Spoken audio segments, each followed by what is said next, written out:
Fire Emblem The Sacred Stones follows the twins Erica and Ephraim as they adventure throughout Magvel, have their knight eradicate monsters, and gain free experience. The game starts with Erica, a princess who is whisked away from her castle before the neighboring country of Grado burns the place to the ground.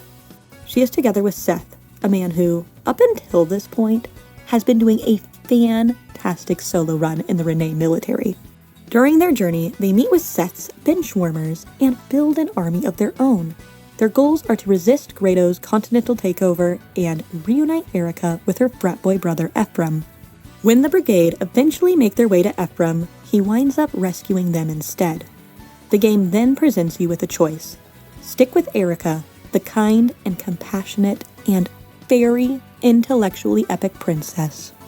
Or hoe down with Ephraim, the bloodthirsty and based prince, who also happens to be holding this glorious little thing called a Regan leaf. Regardless of your choice, the twins will continue their quest, fight a lot of monsters, and reunite with a dear friend of theirs, Leon. Leon is the heart of Sacred Stones. Lie on sacred stones, hiding in the shadows. The fading tax is no way out. We've got the evidence, he can't run away. His days are through.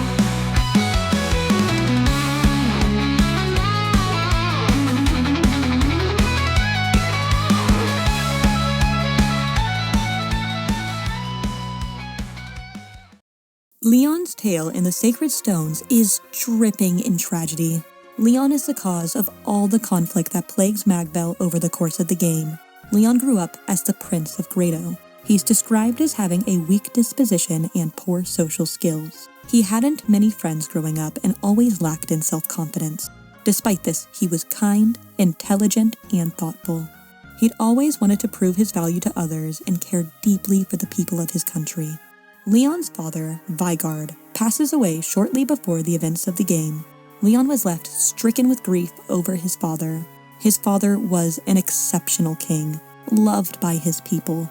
Leon was now unexpectedly inheriting his throne and had enormous pressure to follow in his father's footsteps. The people of Grado already had shaky confidence in Leon, as his public presence was weak and his reputation in studying dark magic preceded him.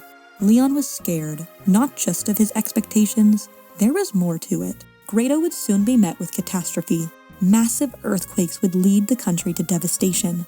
Leon was entirely unprepared to face this alone. He was left in a state of panic. In his newly distressed state of mind, Leon was unable to make clear decisions. He didn't listen to the voices of others, and he wouldn't seek the help of anybody else. He would take matters into his own hands.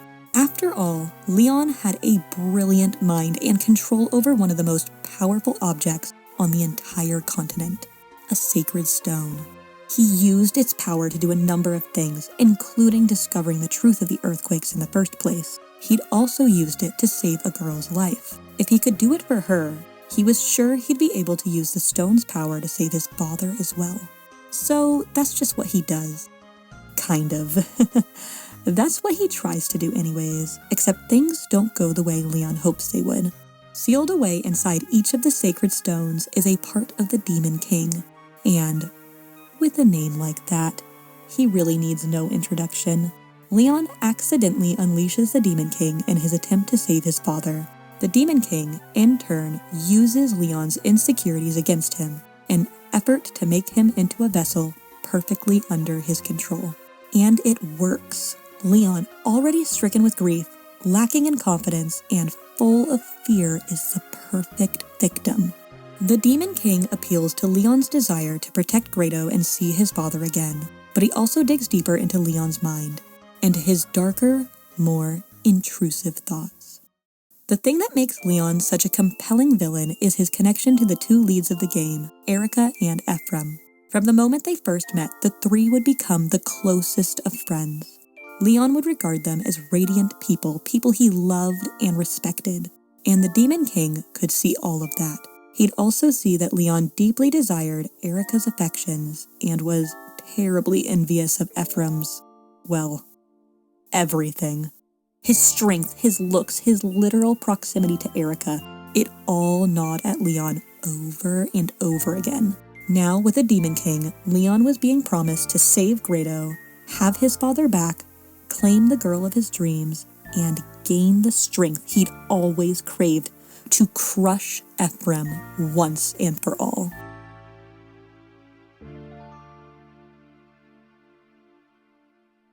There is so much to say about the relationship between Erica, Ephraim, and Leon, but that's going to come way later in this video. For now, I'd like to keep Leon's story in mind, as I discuss the many other characters of Sacred Stones. Many of the themes present in Leon can be found among the rest of the cast. There is so much intention to the way they are all written.